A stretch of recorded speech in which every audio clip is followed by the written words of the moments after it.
Hi, my name is Mike Gibb. I run accountsrecovery.net, and I'll be moderating today's webinar on negotiating tactics to help maximize recovery. Getting individuals to answer the phone or respond to a letter has never been harder, but once that phone is picked up or that call is placed, closing their call with a payment is proving to be just as difficult. We've got a panel of experienced executives from the credit and collections industry today who are here to share their tips and insights into how collection agencies and creditors can win more business. This webinar is being generously sponsored by TCN. You get the chance to hear about them a little later in our program. I want to take a quick minute and say a few words about accountsrecovery.net. Accountsrecovery.net is a news and information platform for the ARM industry. The site publishes unique and curated content, maintains a number of email newsletters, hosts webinars like this one, and offers a number of exciting podcasts for the ARM industry. The site is free for anyone in the industry to use and is a great resource of news and insights to help educate and inform. I hope you'll all spend a few minutes every day checking out what it has to offer. Now let me take a minute and tell you a little bit about today's speakers.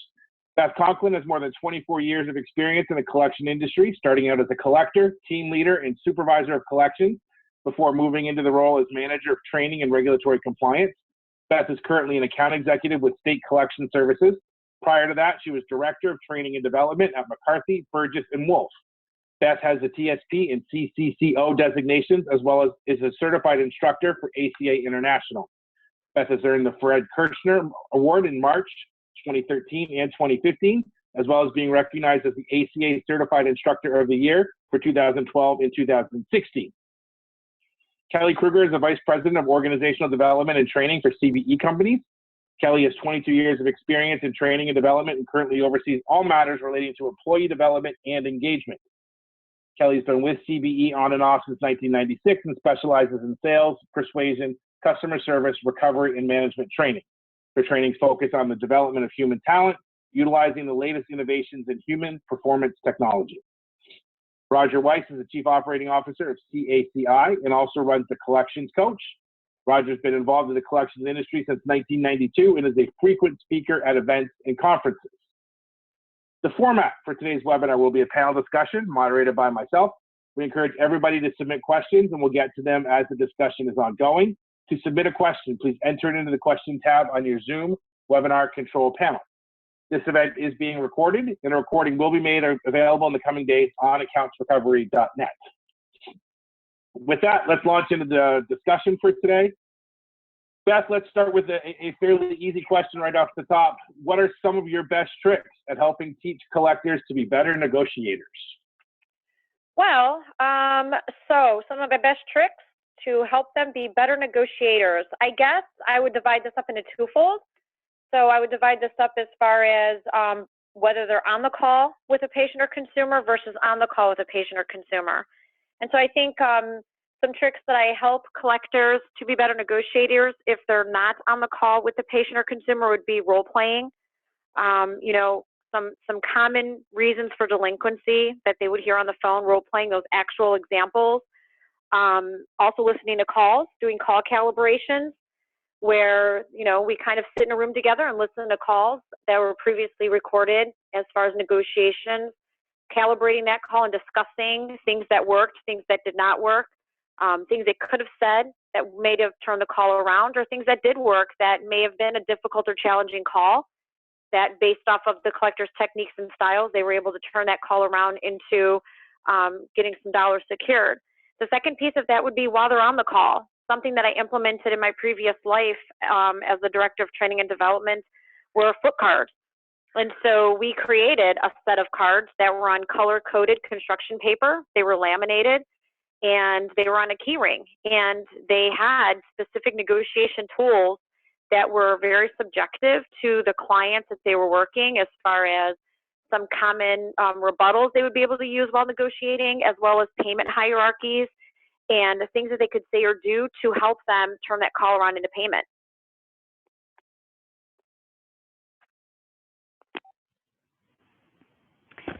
I mean, I agree with Beth. There's definitely two different sides to teaching collectors how to be better negotiators. When I think about that question, I kind of think about it in a different way and just say, I start teaching our collectors how to be amazing communicators, because you can't be a good negotiator if you can't be a really great communicator. because that's what it's all about. Like, we try to script our collectors, or we don't, but if you try to script your collectors, they're going to sound like they're scripted instead of being a human being talking to another human being. And I know what I'm about ready to say will probably go against everything else you've been told in the past, but teaching our collectors how to put the consumer in control. People don't like to be told what to do. They want to control something. Their lives are a little bit out of control because they're maybe in debt in more than one area. And most of the time, the fight that you're having over the phone isn't over the money situation, it's over the control, and they want to have control. And I always say no one ever wins the game of tennis with the ball in your court. So knowing how to put the ball in the consumer's court is probably one of the biggest things I try to teach our collectors when teaching them negotiations. Kelly, that's a powerful statement right there. I couldn't agree with you more. So oftentimes collectors feel like it has to be a power struggle when actually it needs to be an empowerment to the consumers. I try to advocate to get people better at communications and then persuasion ever before negotiation. And it's all in the nuance of how questions are asked. I advocate of verbal precision and vocal acuity. So pay attention to every word that you say and the manner in which you say every word that you say. I know I sound like a broken record when I repeat this time and again, but when you're on the phone with anyone, you lose all of the element of any physical communication. So you lose facial expression, posture, body movement. You can't tell if they're defensive or rolling their eyes or several other key factors in a successful communication. So what it breaks down to is how you use your voice, the intonation of your voice, and the words you say become that much more critical. In fact, it breaks down to 84% of the successful communication is your actual voice, with only 16% being the words you say. Does that mean that you don't need to pay attention to the words you say? Absolutely not. In fact, I would put out there that I think that makes the words that you say that much more critical. As an example, so many times, and we've all heard this, and I bet, Mike, if we could turn on all of the listeners' webcams, we would see everyone shaking their heads yes, because occasionally we see our best collectors saying something along the lines of, do you want to do a check over the phone today? And there's two possible answers to that, no and no. Why? Because they haven't rehearsed enough to get into the habit, the pattern, and the groove of saying the easiest way to take care of this today is with a check over the phone or a credit card, which is more convenient for you. So I agree, Kelly. We've got to put them in control. We've got to make them feel like they win by beating us. Is that fair?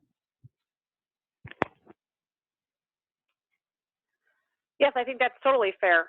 And, you know, you brought up a good point too, Roger, where you're talking about 86% is our word choices and our tone and what we're saying. And, you know, I think one thing that we need to be mindful of as well when we're negotiating and we're working with the patients or consumers is our tone and our voice is the only tool we really have as far as speaking with that consumer patient. So, you know, when you're sitting up straight, when you have good posture versus like right now, if I lean back, notice how my voice automatically changes because I'm leaning back and I'm kind of slouched over, versus when I'm sitting up, my voice totally has a different tone. It's more booming, and, you know, you got kind of more of a, I don't want to say authoritative, but a more confident tone that's coming through. So when you do have that type of approach with the patient or consumer, it's going to be a little bit more easier to negotiate and give those different choices, and they're going to hear you better, if that makes sense. Yeah, Beth, I think you nailed it right there when you talked about confidence. That's the other thing that when we talk about negotiations, we really think about the talk off and how to better negotiate, but we also forget about what Roger talked about as your tone of voice, and what you talked about as confidence. Those are huge pieces in regards to teaching people how to be better negotiators. It's not about, you know, a call flow and a talk off. It's really about how do you sound and how confident do you sound when you do it. We do a lot of training in regards to confidence because honestly, if you don't believe in yourself, there's no way the consumer is going to give you their checking account information or their credit card information. They're not going to trust you. And I think that brings up a valid point of something that we talked about before is, you know, if you're ending your sentences like this and you keep raising it up an octave, it sounds like you're questioning yourself and you're not sure of what you're even saying. Whereas when you're giving your talk off and you're giving options and you're just having a conversation with the patient or consumer and you're negotiating, and it's what I kind of call FNC, or full and complete information, right? So you're asking open-ended questions, you're talking to that person, just trying to find out the best way to get the account paid, the quickest way to satisfy both yourself, your client, as well as the patient or consumer.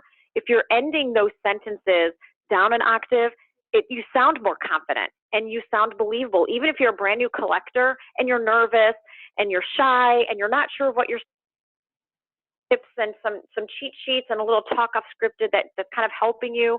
But if you kind of end those sentences as a statement and lower your voice just an octave instead of going up like this, you're gonna sound confident, even if you may be a little bit uncertain of yourself, and that's gonna come through, and you're gonna get that buy-in and that trust from that patient or consumer.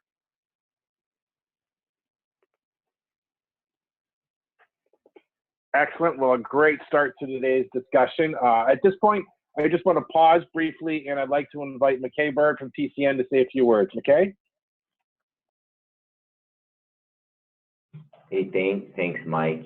Really great to have the panelists, and as Mike has been so gracious to invite us. But I just wanted to share a little bit about what TCN does. But TCN is a provider of cloud-based call center technologies for enterprises, contact centers, as well as collection agencies worldwide. Our TCN has combined the deep understanding of the collectors and as well as the needs of those collectors and users of the technology with an affordable delivery model, and ensuring that they have this immediate access to a robust technology such as a predictive dialer or IVR. And that may play a lot into a lot of these negotiation skills, as well as maybe instilling the confidence into the agents that they have the technology to back, you know, a lot of the to back what they're saying and to give them that confidence. But we serve in various companies and enterprises in multiple industries, and we've been very engaged and actively involved in understanding as well as TCPA changes as of recently. And we've been invited, and we speak at local and national events and with our national leaders to help educate them on the matters of TCPA and compliance for the betterment of the industry as a whole. And we would just like to invite you, for those that are interested, to visit our website at www.tcn.com. Thanks, Mike. Thank you, McKay, and thanks again to TCN for sponsoring today's webinar. I'm sure I speak for all of us listening today when I say we appreciate your generous support and your commitment to helping educate and inform the credit collections industry. Thank you. Now with that, let's pick up our discussion.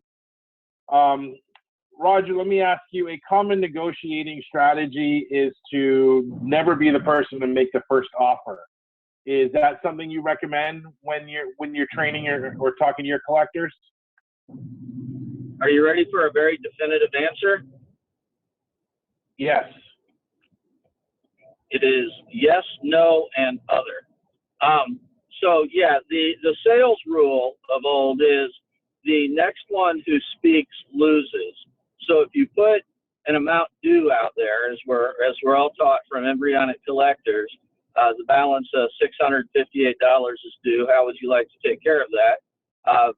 You're not going to, but if you talk, you're going to potentially lose that conversation. However, with the development of analytics and measurements, I think that the safer statement is it depends.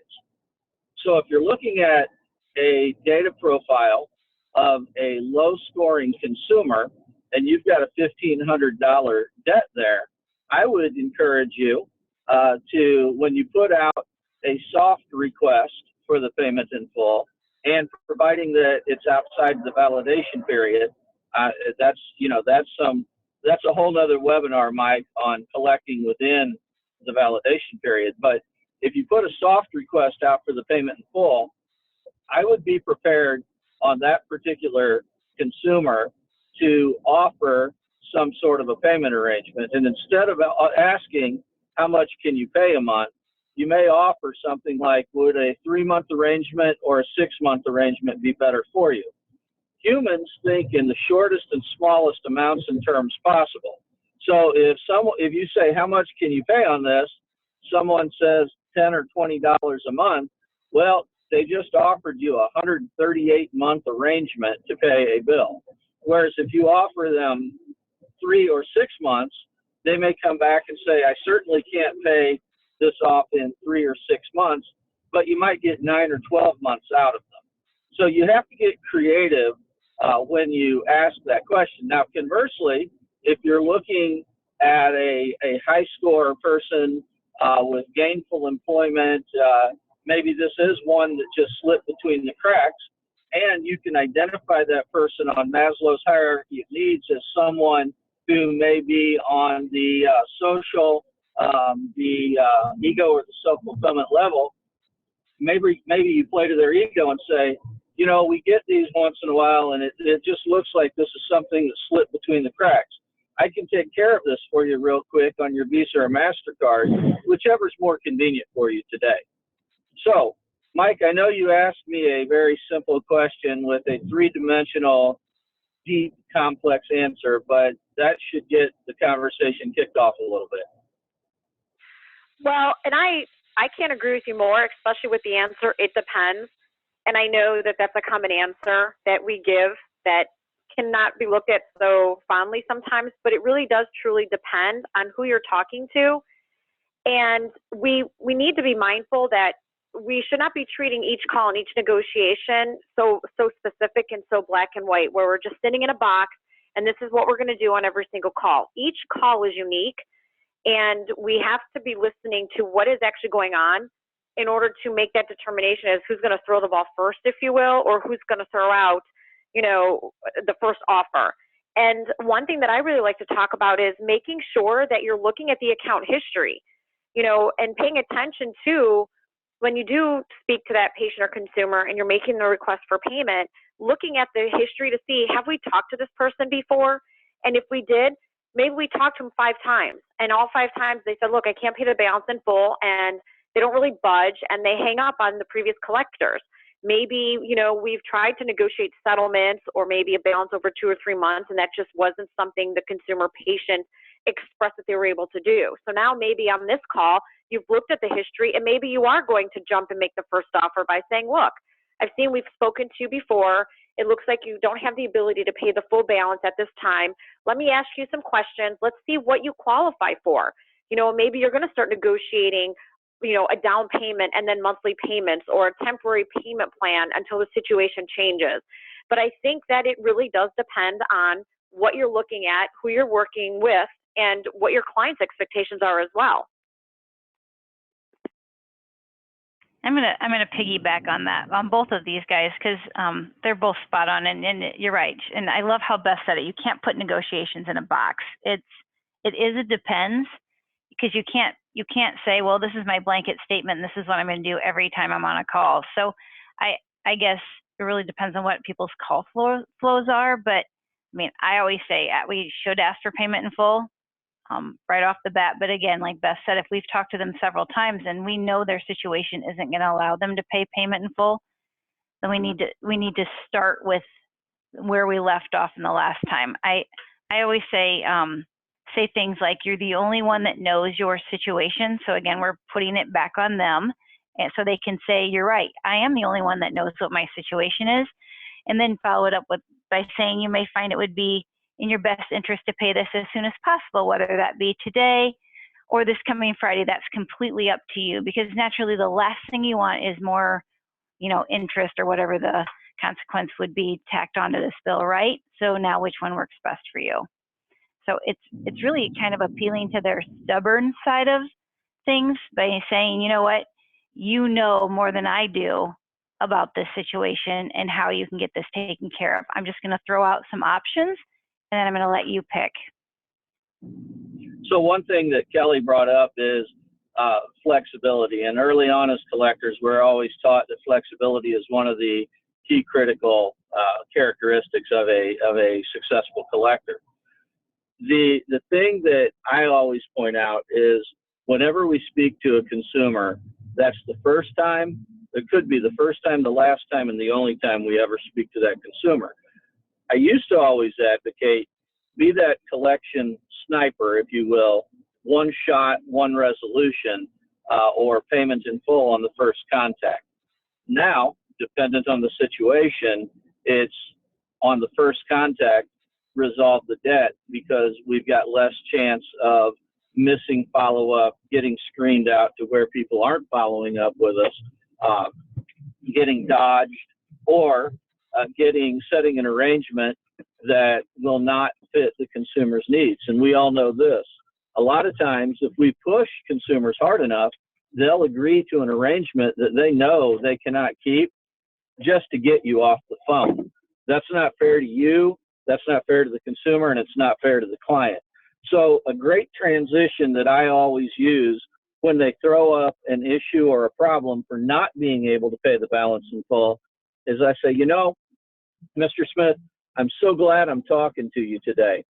I talk to a lot of people in similar situations every day, and the good news is I'm usually able to help them figure something out. Now, let me go ahead and ask you some questions and update your account to see what kind of options we may have. Would that be okay? And 99 times out of 100, we get some real good agreement, and we're able to update that account and move into negotiation and payment arrangement discussions. And I think that that's key too, what you just said, Roger, is, you know, let me update some information and let me see what options are available to you. And maybe you are working a client that there's only 2 or 3 options, right? So maybe the only options, maybe you're a frontline collector and your ability is to offer balance in full settlement and then maybe break the balance up into 2 or 3 payments and that's it. But the patient or consumer doesn't know that.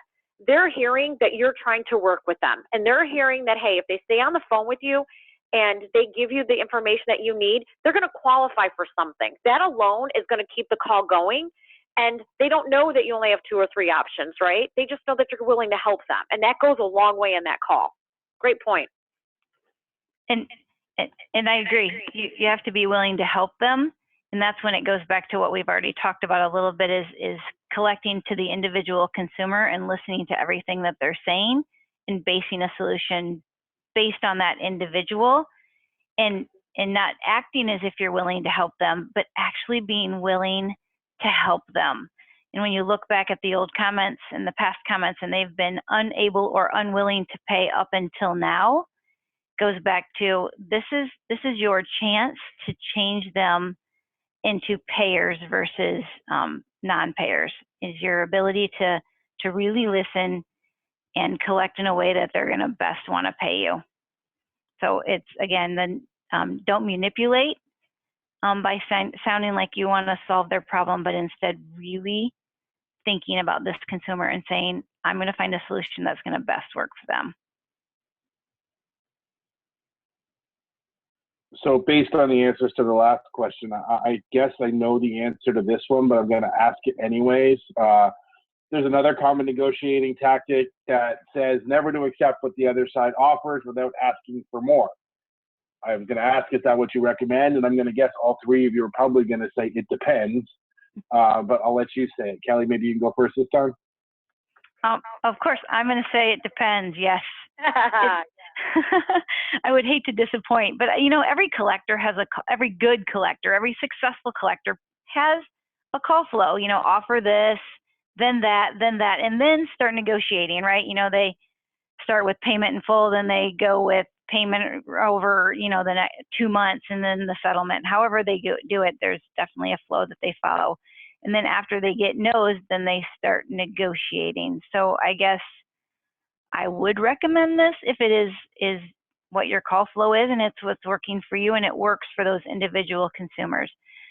What I want to add to that is that make sure you're giving receipts along the way. And when I mean receipts, meaning they're gonna say no or yes to your your flow in each step of the flow. If they say no, then you need to listen to what they're saying and acknowledge that you heard them without really talking about the amount that they said no to. So it just says, it basically stays in a negotiation versus in a you're not hearing me conversation where they're just keep repeating what they said because you weren't listening to them or giving them a receipt. I think that is one of the biggest downfalls of this question that you're asking is don't accept an offer from the other side without asking for more. Listen to their offer, hear their offer, acknowledge their offer, again, without talking about the dollar they offered, and then move on to what you're hoping to get. And I would agree, and I do agree with it depends, of course. However, for me, there is one scenario where I would agree with this, and that scenario would be you've done your homework, so you've done your negotiations, you've gotten all your full and complete information, and maybe the consumer says, look, I can pay you $30 a month, all right? And maybe the information that you have kind of supports that, right? The only reason why I would say yes would be everybody likes to end to a means, right? And so just because somebody says they can pay $30 a month, they probably could pay just a little bit more, right? So I like to talk about dividing that balance up into equal payments. So instead of just grabbing this $30 that the consumer or patient said, look, I can pay you $30 a month. Okay, well, I understand what you're saying, Roger. Let's see what we can do to work through this. You're saying you can pay $30 a month. Your balance is, $144. How about instead of $30 a month, we divide that up into 5 equal installments or 4 equal installments, and then show that there's an end to the means, especially if you're going to be setting up any type of post-dated transaction. Follow your company's policies and procedures and your state regulations.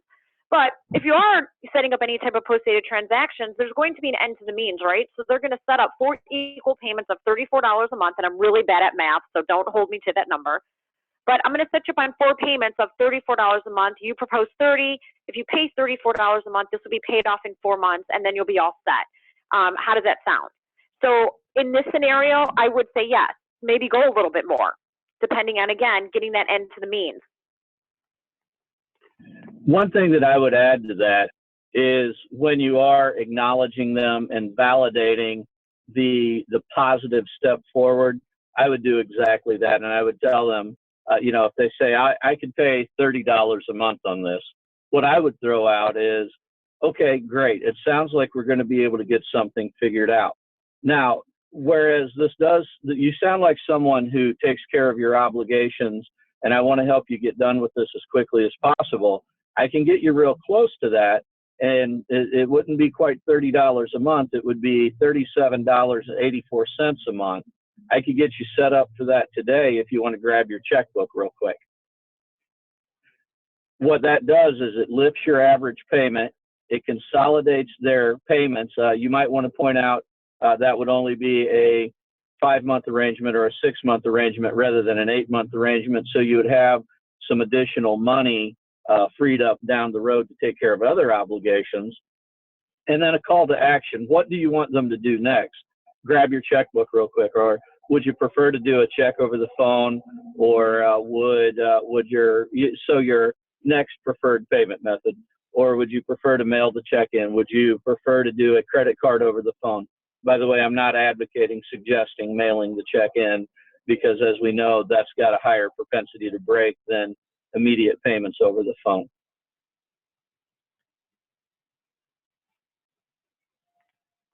Excellent. Well, Kelly, a question came in for you asking if you could give an example of the receipt, acknowledging you heard them, but they said no to an offer without stating the amount. So a receipt would be like if you say, would you like to do, we can do this over 2 months, 2 payments over the next couple of months, and they say no, I can't do that. Then the receipt would be like, okay, so from what you're telling me, it sounds like you're not able to get this taken care of over the next couple of months. So is it that you're unable to pay it because of some other obligations, or is the time frame just not working out for you?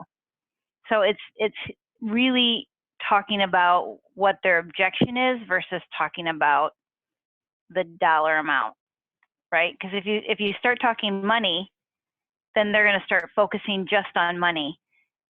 And in my opinion, They're going to start focusing. Go ahead. Sorry, Kelly. No, you're fine. Go ahead. Okay, so you're right. They'll start focusing on the dollar sign. The line that I love to use when they say, I can't do it over 2 months, I'll try to acknowledge them and I'll make a statement along the lines of, okay, so it sounds like the 2 months might be a little bit too steep. If I were able to get a third month payment approved on this, would that work better for your budget?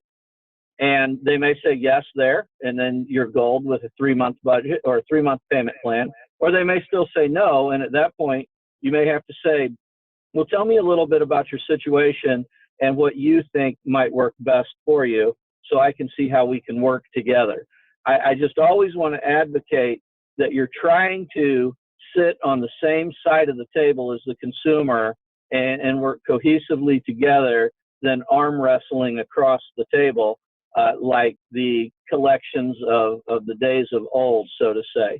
I remember a long time ago, I used to start my sessions by saying, and I'm talking a long time ago, because I've been doing this since I was like 3 and I'm almost 22 now. But I would start off by saying, there's no room for knee breaking and knuckle bruising in collections anymore. So if you're not being adversarial and you're working with someone sitting on the same side of the table, you're advocating for that person in a win-win-win situation. And that is truly the only way that everyone wins. Because if you set up an arrangement that the consumer can't afford, you're at risk, a high risk of getting a bounced check, a declined credit card, never seeing a payment, never speaking to that consumer again, potentially getting a complaint with a client or a regulatory agency, and a whole lot of bad publicity on social media. And none of those scenarios does anyone any good. Agreed. A win just to win isn't a win, right? A win is when you actually solve their problem. And that's when you become a really successful collector, is when you learn how to solve specific problems. And I think I'm going to piggyback a little bit of what he said, is that if someone says no, then acknowledge their no and go, okay, so I understand that the 2 months payments over the next 2 months isn't going to work for you. I do have several other options that are going to work for you. And then based on what Roger said earlier is, I work with many people in this kind of situation, and these are the things that have worked for them in the past. And I'm wondering if maybe these would work for you too.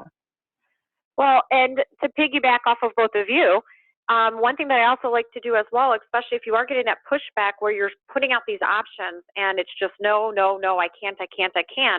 I like to ask them, so how short of the balance are you? How much do you think you can handle every month? If this is not going to work for you, how much time are you going to need? How much additional time will you need? And ask them, let them be part of that decision-making process. And then maybe they'll come back and say, look, I really just can't commit right now. Well, what about a good faith payment? Let's do a good faith payment, and then we'll touch base in 2 weeks, or we'll touch base in 30 days. Try to keep that communication line open by again, asking them what it is that they're comfortable with and working through it with them that way, so they do feel that you're there to help them, and you've got that line of communication open, and you're more apt to get some kind of results versus just shutting the door.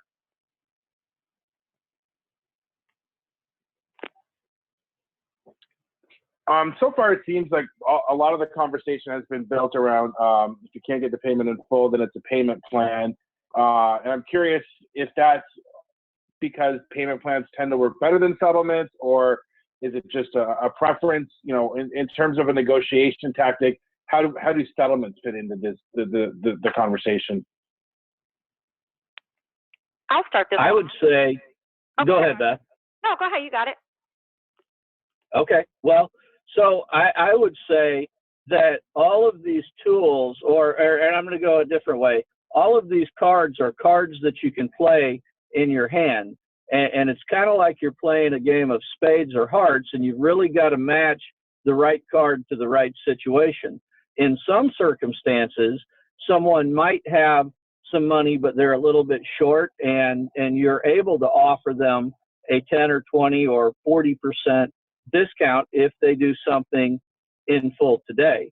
I'm not an advocate of multiple month settlement arrangements to where someone's going to settle a $2,000 bill for $1,500 but pay it over 5 months, when if it's a 7 or 8 month arrangement, you get the balance in full over that period of time.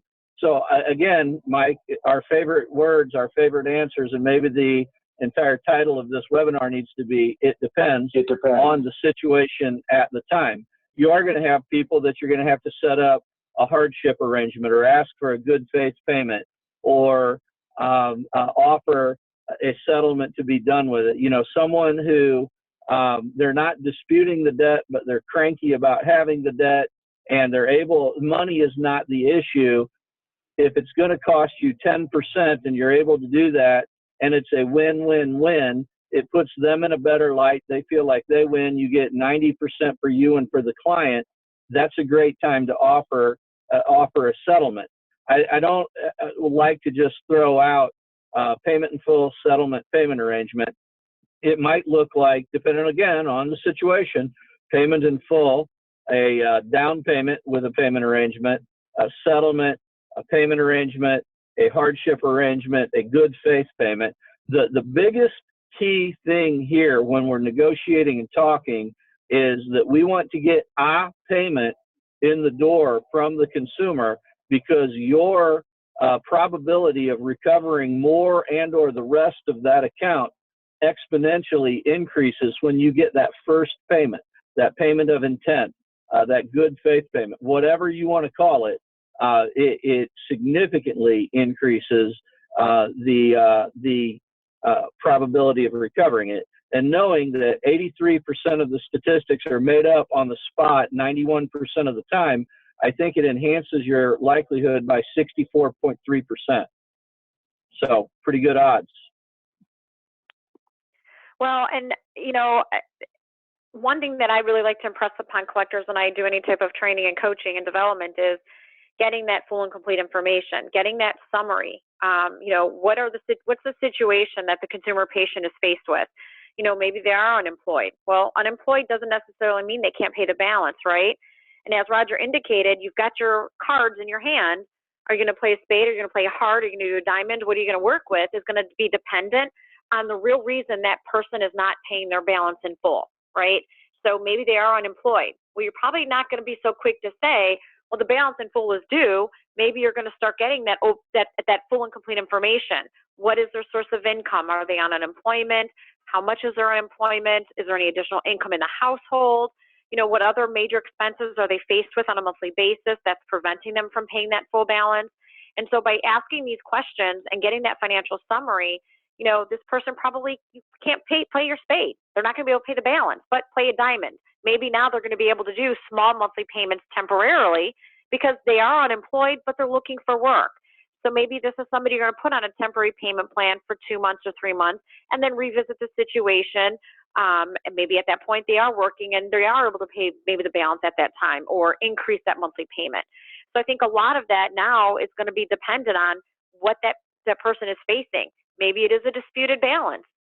Maybe they, you know, have a concern about something, or maybe they really thought that the balance was already paid or covered and they didn't realize they had a balance. So these are questions that you kind of need to ask up front before you determine what cards you're going to play. And it can go in any direction.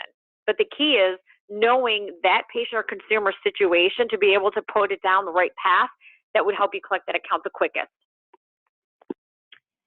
Yeah, and when you think about a settlement, the idea alone of a settlement tells you that money probably wasn't the reason they weren't paying, right? There's probably another reason that they haven't paid up until now, because if they're able to go, oh, okay, if you take 90% or if you take 10% off, I can pay 90% of it. They have the money. They just weren't motivated to give it to you yet. So I think one of the best things to think about when you're talking about payment arrangements versus settling is to understand that it's not always about the money. Like, I think every negotiations is wearing a money mask. And if you peel away the layers, you'll discover that they don't think it's important to pay right now. And that's why they're not paying. So There are several reasons people don't pay, and we spend way too much time focused on the money. So if they want to, let's just say they want to clear up their debt, or let's just say they're dating someone who won't marry them unless they pay off their debts. If that's the case, they'll find the money because it becomes important to them in that moment. So we just need to teach collectors how to determine the real reason people aren't paying, and then you can figure out whether you need to push for payment arrangements or settlements. That's a really good point, Kelly. If the answer to so many of these questions today, it depends. And if, as Kelly said earlier, you can't put negotiations in a box, how do you train that? Like, if there's so many different ways a conversation can go, you know, the flow chart for that has just got to be incredibly complex and complicated to sort of follow based on what somebody says and how a collector is supposed to react. So how do you train to make sure that the collector is following the right steps and listening and engaging, and then sort of moving the conversation in the right way toward getting a payment and toward negotiating for the best recovery possible? Beth, maybe you could take this one first this time. Sure. So I think, again, to get the collectors prepared, or all you collectors out there prepared to be able to determine which route to take, or, you know, how do you negotiate? I think part of the challenge, first off, is knowing your client's expectations and requirements, right? So understanding what you are able to do and what you are not able to do. Does the client offer any type of settlements? Maybe they do not. Maybe they do offer payment plans, but they're very stringent. They can't be more than 6 months, or they can't be more than 12 months. If it's going to exceed that, then there's got to be some kind of client approval. So you're going to first of all need to know, again, have that call preparation in place, know what your client's expectations and requirements are, know what your internal process is as far as when you're doing your negotiations. You know, maybe as an organization, you do follow a stringent hierarchy. So maybe it is you request that balance in full on the very first talk off. And then as you ask your full and complete questions, you start negotiating down dependent on what the consumer's responses are. So you request balance in full, and they say, look, I can't pay the full balance. So the first question would be, okay, so let me ask you a few questions to see what you qualify for if you can't pay the full balance. You know, what is your source of income? Are you working full-time, part-time? How much money do you make? What other large expenses do you have per month as far as mortgage or rent? So you're getting that full and complete information, right? And then maybe that's how you then start to do your negotiations hierarchy.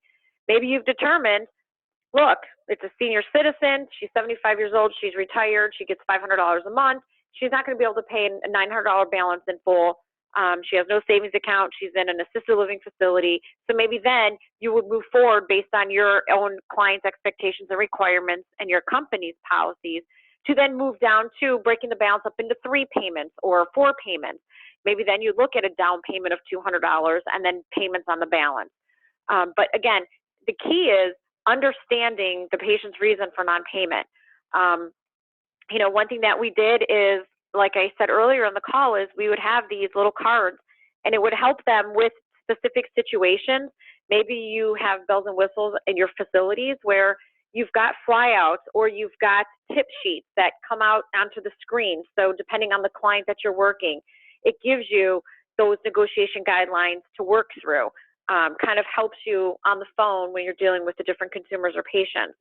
But I think that, again, the key is understanding the real reason why they haven't paid their balance, and not prejudging that account. Sometimes, especially as collectors, we can be judgy, right? We'll look at an account and be like, oh my gosh, this person has been talked to 4 times and they've never paid the balance. Hey, that does not mean that your tone of voice, your approach, your demeanor isn't going to get the account paid. It could be you. It could be that at that point, that patient or consumer situation has changed. So it's also looking at the overall picture of the account, and again, having that confidence in your own ability to be able to look at the account history, look at what the expectations and requirements are, and determine based off of those questions that you're answering and having answered by the consumer patient are going to guide you down what would be the best and quickest option there.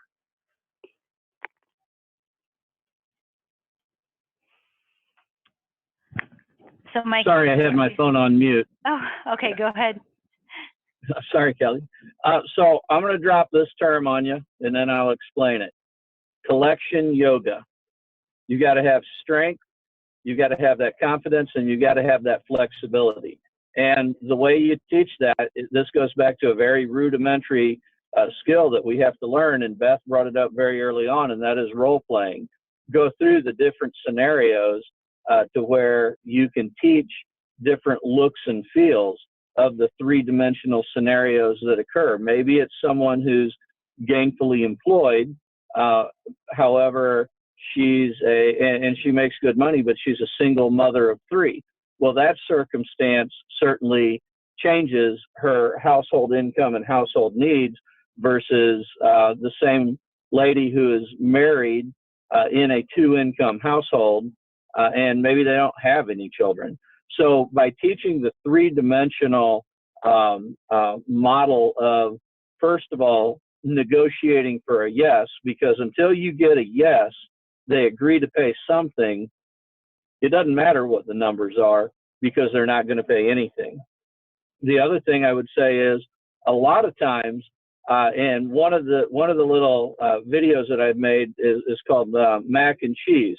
It's all about consistency. With mac and cheese, if you follow the same recipe each and every time, you're going to wind up with the same warm, steamy, delicious dish every single time.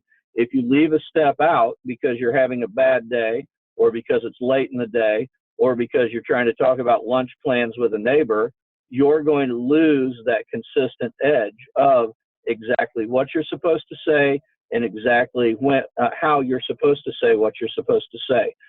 The very key element to all of this, and I mentioned this in Collector Live actually, and I think I mention it in half the conversations I have on Earth, it comes from Dr. Stephen Covey, who says the single most important element about successful communications is building a rapport. So you have to build a rapport with the consumer to gain their trust in your expertise, because you as a collector are confident. And once that rapport is built, you can enhance it by showing empathy, by simply saying, I understand. That is such a powerful phrase. I understand it. It's a power word. Collectors need to use it more and more often, because every situation, even though you may have heard it 100 times this week, is unique to that consumer. And by saying, I understand, that has to be a difficult situation. I'm so glad I'm talking to you today. Let me get some information from you because I'm pretty sure I can help you get this figured out. You're able to talk then about not if they're going to pay, but how they're going to pay. So when I think of negotiations, I remember when I first became a trainer, my boss said, you need to write a training on negotiations. And I remember feeling so overwhelmed, kind of like what Mike said. This is overwhelming. It's a lot of information. So, and it's just like when I had to write a training on collections, right? You break it up into chunks. So when you think about collections, it's all about the system, the laws, and then negotiations. So breaking down negotiations, and I'm just going to use Roger's examples of, if you break down negotiations into three categories, it's about confidence, building rapport, and being flexible. So figure out, where do your individuals need help? Are they super confident, but they aren't flexible in regards to their talk off? Or are they really flexible on their talk off, but they're not good at building rapport with their consumers? And then really figuring out what lever do you need to pull to make them more successful in regards to negotiations? Because I think of negotiations kind of like an elephant, and how would you eat an elephant, right? One bite at a time. So looking at it that way, it doesn't feel as overwhelming. So if you're a collection manager and you're thinking about, how am I going to take what I've learned in this webinar today and transfer it to the floor and to the collectors that I work with every day, it's really looking at, where are you strong, and let them be strong there. And then where do they maybe need a little bit of help, and then really focus your time on those areas. Because here's the thing is, every single collection call, you have to use everything that Roger said. You need to use confidence, you need to be able to build rapport, and you need to be able to be flexible in your talk off.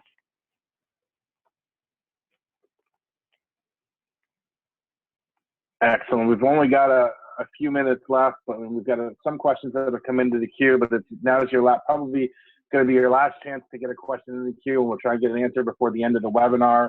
Our first question, what about B2B negotiations, such as between a lender and a debt settlement company? Both are skilled agents trying to find a sweet spot to meet. What is the best way to go about negotiating with a seasoned agent on the other line? Does anyone want to tackle that one? I mean, I'll try that one. Only because in one of my previous lives, I managed a department that was solely relative to working with debt settlement companies. And one thing that we did is, you know, at the end of the day, it's about being honest, right? I mean, we're humans. It's a conversation. And your debt settlement companies that you're negotiating with and your clients, we all know what's going on, right? We all know the purpose of the debt settlement company, the agreement that they have with the consumer, and then, of course, the debt that is owed to your client, hence that we're trying to collect on. And so what worked when I ran this department was, hey, you know, send me the power of attorney, you're negotiating on behalf of this consumer, I'm negotiating on behalf of my client. These are the guidelines. And, you know, a lot of times what worked best for us was getting that financial summary to support what is the amount that they're looking to settle, what is the actual financial summary of the consumer, and then if it was something way below the authority that we had to work with a debt settlement company with our client, going to our client and having the conversation about what they wanted to do. And sometimes there were no deals. I mean, there would be months where we'd still negotiate the same consumer for 3 or 4 months in a row, and it would take maybe month 5 before an agreement was finally met. And so I think patience is key with that as well. But at the end of the day, it's more about being honest and just saying, look, these are the guidelines, this is what we have to work with, and we can meet, or we're just gonna have to continue negotiating as time continues to go on and the account continues to age. So that's my answer. I don't know if Roger, Kelly, you have something better than that, but that's what worked when I dealt with that type of portfolio. I think I totally agree. I think what it all goes back to is just having a conversation and building a relationship with that consumer, and to really get to the bottom of what the issue is. But I mean, I think you nailed it. Thanks. I also find that when you're talking to, like you said, the seasoned agent, remember the seasoned agent on the other end of that phone is used to talking to seasoned collectors. And a lot of times seasoned collectors come at their throat, very blunt, very brutal, with a very, I have to talk to you tone of voice. So I'm going to apply the term or the phrase, flattery will get you everywhere. And if you compliment them a couple times, you know, maybe say, well, I tell you what, it's refreshing talking to you. Not everyone I talk to is as reasonable as you are. And you build up their ego a little bit, they may be more inclined to meet you slightly on your side of the tug of war rope. I love that one. Great answer, Roger. We got a few questions. One of those a year. We got a few questions in on different types of debt. Negotiating, for example, on collecting unsecured debt. Oftentimes the customer is paying a secured debt and putting unsecured debt on the back burner. We had a question about tools that can be used when negotiating on large balance student loans, and a question about negotiating on high balance subprime auto loans. So maybe we could try and wrap those up in a, you know, sort of how do you approach different types of debt, or the balance of how the balance of the debt impacts your negotiating strategy. I can take that Sure. piece. So we can never go in and assume that someone can't afford to pay it, because the balance might look high to us does not mean that it's high to them. So I always use the example, if you go into Target, and you can't go into Target without spending at least $75, and if you can, please let me know how you do that. But let's just say you're in line and she's like, all right, your bill is $75. Would you like to break that up into monthly payments maybe? like, I would probably be offended that she's assuming that I can't pay. So if we're assuming people can't pay because they're high balances, we're making pretty strong assumptions on who they are as people, and that's almost offensive. So looking at every account as if, you know what, this is probably something they could pay at one time. It's probably not hugely out of the reach of possibility for them to pay it now. Let's figure out maybe why they're where they are today. So maybe asking those questions of saying, okay, so this is a pretty high balance. Just wondering what has happened that's caused you to get into this situation, and how can we get this taken care of, and how can we work with you today to find a solution. But never assume they can't pay, because that's going to be the worst thing. That's going to make you sound like you're not confident in their ability, and they're going to jump right on top of that. They're going to be like, oh, well, I think I'm going to be able to walk all over this collector. They're a little uncomfortable with the balance, and maybe I'm not. I mean, how many of you have ever gotten $100,000 payoffs, like paid in full, and you're like, holy cow, all I did was ask and I got it? So just assume they can pay. That's your first step. I would say confidently assume they can pay. Yes. And Kelly, I think you're absolutely right with that. The other thing I would say is, let's first review the average consumer and remind ourselves that 10, 12, 13, 15 collectors and creditors are sending letters and calling them. So it doesn't sometimes matter if it's secured, unsecured, small balance, or high balance.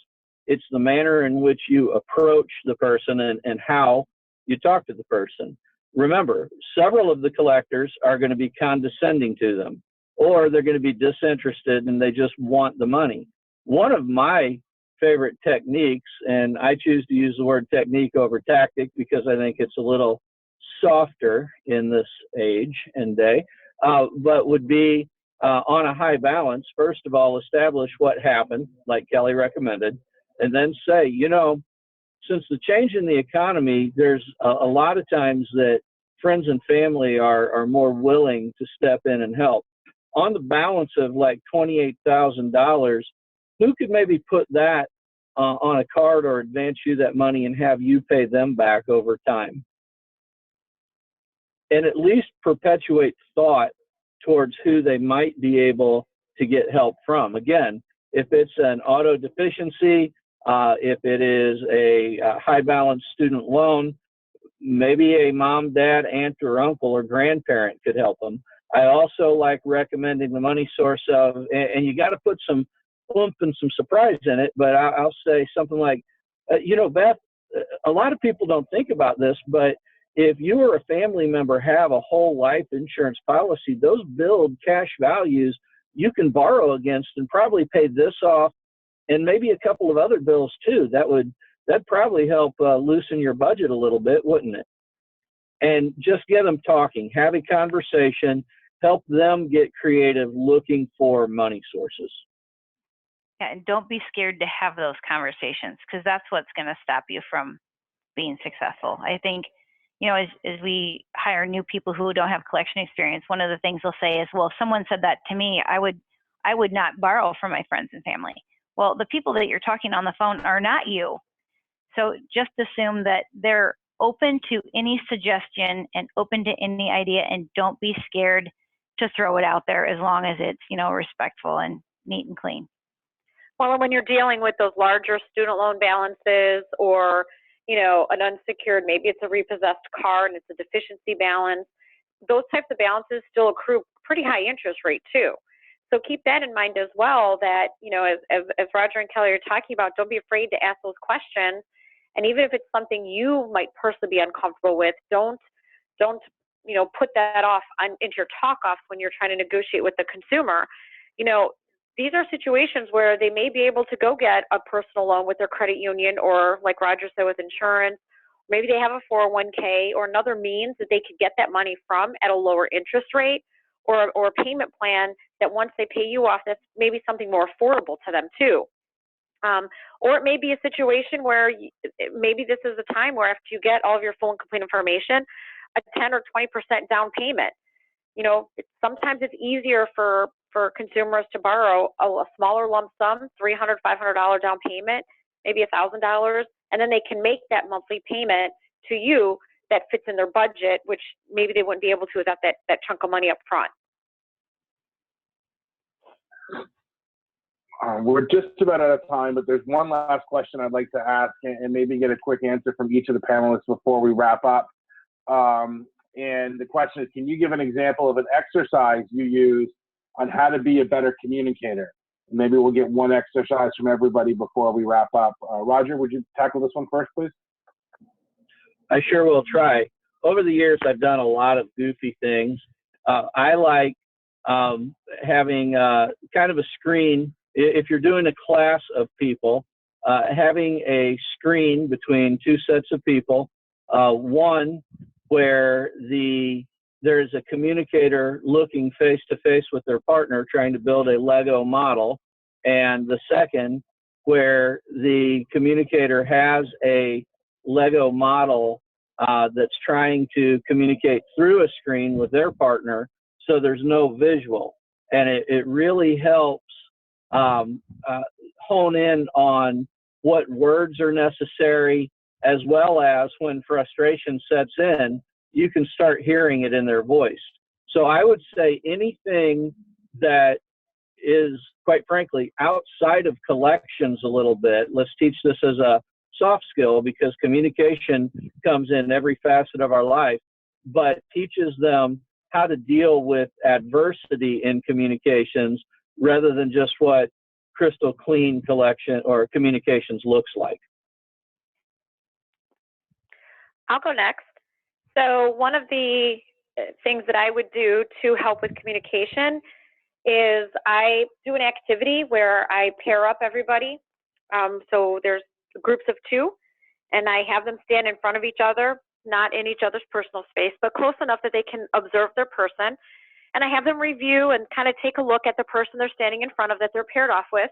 I give them about, 10 or 15 seconds to, check them out. And then I have them turn around. And all I simply say to them is, okay, now that you're back to back, I want you to change something about yourself. Change something. And I give them, 5 or 10 seconds to change something about themselves. They turn back around and they face their partner. And then their partner has to figure out what was changed. So if I was partner with Roger, I got to figure out what Roger changed about himself from when he turned around. And the key about this exercise is when I communicated my instructions, all I said was, I want you to change something about yourself. Almost, I would say probably between 85 to 90% of the time, and I've done this exercise a ton, everybody takes something away from themselves. So they take away their earring, they take away their hat, they take away, their necklace, they take away the bread out of their hair, they take off their belt. And the point is that all I did was say, change something about yourself. But when we hear change or we hear some instructions, to us, we mean that you're taking something away from me. And a lot of times when we're on the phone with the consumers and we're trying to negotiate, and we're trying to, help them to get their balance paid in one format or another, to them, we're taking something away from them. We're taking away that $50 a month that they could use somewhere else. We're taking away that $25 that they could have been able to go, get their nails done or whatever. And so that's how I kind of like to teach communication is what you're saying can be heard so differently than what you intended. And how do we work through that? So that's an activity that I do to help with communication. Okay, so I'm going to try to say mine quickly. I do a training on building rapport. And so what I do is I give two people and I take one person away and say, okay, you're going to build rapport with this person and you're going to do it by matching and mirroring their voice qualities and their body language. And you're going to have a conversation with them. Just a regular old conversation, but as they're talking to you, when you talk back, kind of talk in the same volume as they're talking, in the same speed that they're talking, but match and mirror how they're sitting and how they're leaning back in their chair, all that other good stuff. So then I have that person be done, and then another person comes in, and I'm like, you're going to do the exact opposite. You're going to talk louder than this person. You're going to talk faster than this person. If they're leaning back in their chair, you're going to lean forward. You're going to break rapport. You're not going to match and mirror anything. And then the person that they were communicating with now gets to pick who did they enjoy talking to more And then they always, 100% of the time, pick the person who matched and mirrored them. So it just kind of shows them how to quickly build a relationship just based on your communication style and changing based on the person you're talking to. So I felt like I explained that really quickly, but if you want more information, let me know. Awesome, thank you. Yes. Well, before I let everybody go, I want to thank Beth, Kelly, and Roger one more time for their insights and their time today. Really, really appreciate them taking the time out of their day to share their best practices, their ideas, and their experience with us. Also want to thank TCN one last time for sponsoring today's webinar. Please go to www.tcn.com to learn more about the company. Thanks to everybody who participated and asked questions. A recording of this event will be made available in the coming days on accountsrecovery.net. And please stay tuned to accountsrecovery.net for news and more webinars in the very near future. I hope everybody enjoys their day. Roger, Beth, Kelly, thank you so much. Really appreciate it. We'll talk to you soon. Thank you. Bye, everybody. Thank you.